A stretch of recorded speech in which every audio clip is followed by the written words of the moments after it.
Hi everybody, this is Derek with Programming with Derek. I am doing a video today on doing a web scraper in Python. This is going to be a fairly small program. It's only about 25 lines of code. In fact, I counted, it is 25 lines of code. And it's mostly just a proof of concept. It's going to give you the tools that you need in order to lift links off of a web page, and then you can go ahead and expand on this even further and go as deeply into it as you want to extract other elements off of the web page, like image links or coloring or whatever you want to grab just by the elements. So again, today we're just going to do links, and this will be a fairly quick video to do that. So let's get started. To get us started, I am currently using the Spyder IDE. You can find this at spyder-ide.org. It is a free download. It also comes packaged with the Anaconda software, and that is a data science platform. You can learn more about that and download that, again, for free at anaconda.com. Right now I'm just in the code window, and as you can see, I've already opened and named a file called scraper.py, and it does already stamp me as the author at the top. And when this was created, originally I had created this a few days ago on September 3rd. I'm basically just retyping it again now for the purpose of the tutorial. There are a few libraries that we'll need. We are going to import urllib, and that is going to be to actually get the web pages from the website. We're also going to use a package called Beautiful Soup. And so we're going to say from BS4 import Beautiful Soup. All right. And now we're going to come down here and we are going to lift the web page. We're going to use the US Census Bureau data. And so we are going to go to urllib.request.urlopen. And we are going to do https www.census.gov/programs. I can type today, apparently I cannot. -surveys/popest.html. All right. And close that up. Now we're going to come down here and we are going to parse that. So we'll do soup is equal to beautiful soup. And I put in there what I'm going to parse. And then I'm also going to put in there the type of parser that I'm going to use. And I'm going to use LXML. This is very fast, and it also is a little bit forgiving. So if there's problems with the way that the US Census Bureau or any other site structures their code, it's more likely to let it go than some other parsers are. So I can see I have a typo in here, so let me just fix that here real quick. And all right, so we'll keep going here. Now we're going to declare an array. We're going to call that array all links, and that's where we're going to put our links, and we'll just do an empty array for that. And then we're going to come down here and go for link in soup.find all, and I'm going to be looking for the anchor tags. So if you've done HTML programming, you know that anytime you do a link to a website, it's A for the anchor tag, and then href and href equals. So we are going to get the href property here, and we are going to store that in temp string or temp str. And so I'm going to do temp string equals link dot get, and I'm going to do href. So with that, I'm going to say if this is indeed a string. So to do that, I'm going to say if is instance temp string. What am I looking at? And the property type, which is string, str. And if that is a string, I am going to then ask the question if temp str dot find http. If I find that at position 0, in other words, at the very beginning of the string, what I want to do is say all links, my array that I'm storing the links in, dot append, and I want to put temp string in there. Then I'm going to say else if, and in Python that's just abbreviated elif, E-L-I-F, temp string dot find just has a slash at position 0.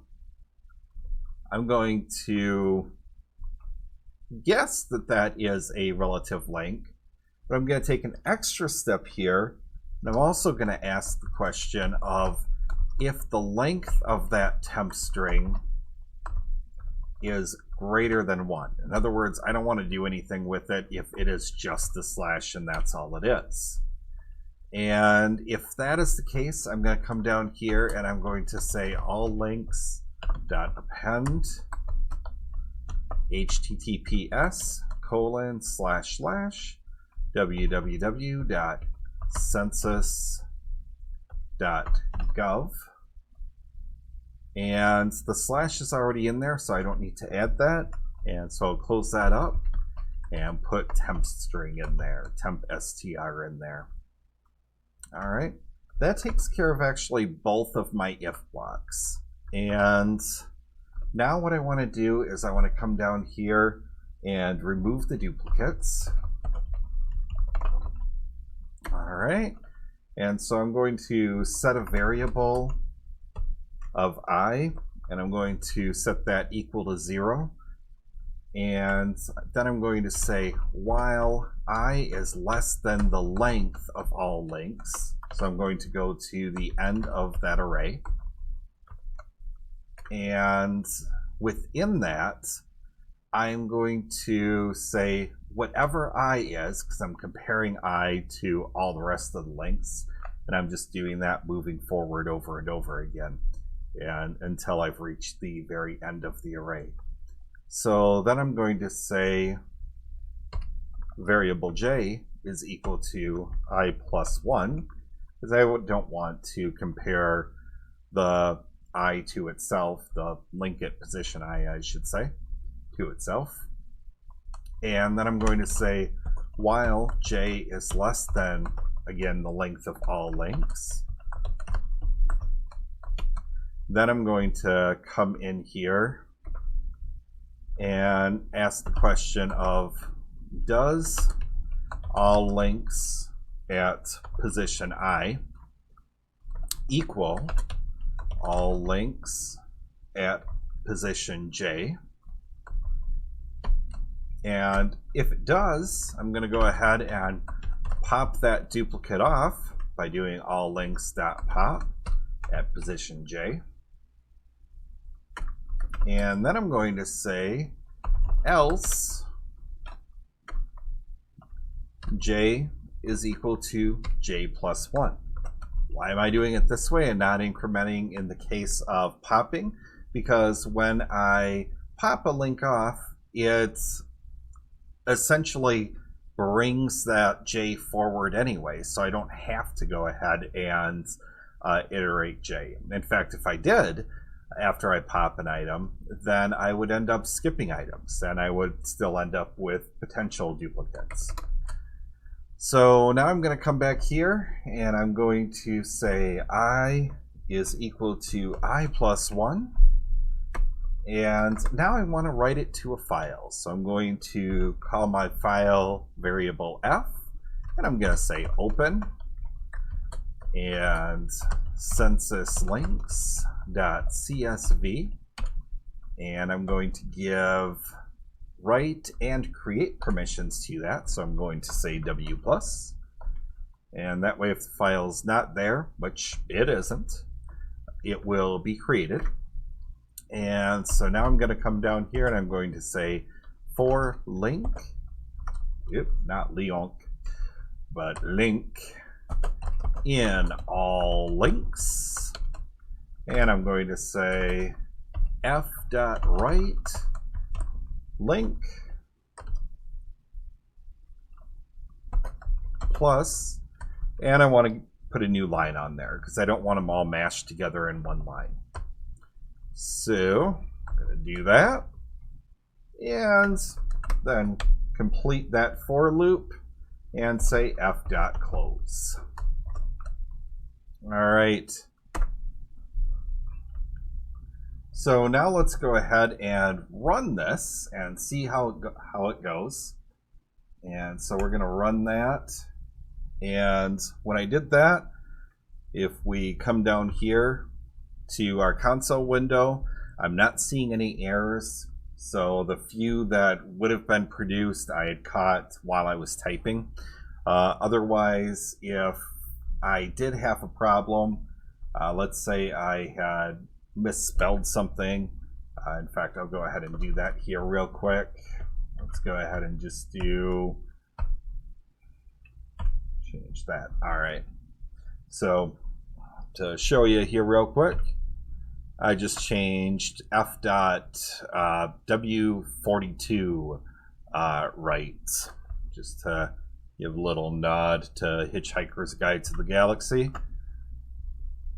And for those of you not familiar with it, that is the answer to life, the universe, and everything. Oh, I must have added a 3 in there. All right. So we are going to now fix that, and we'll run it again. And again, we have no problems. So let's see what our completed file looks like. Let's open that up here real quick.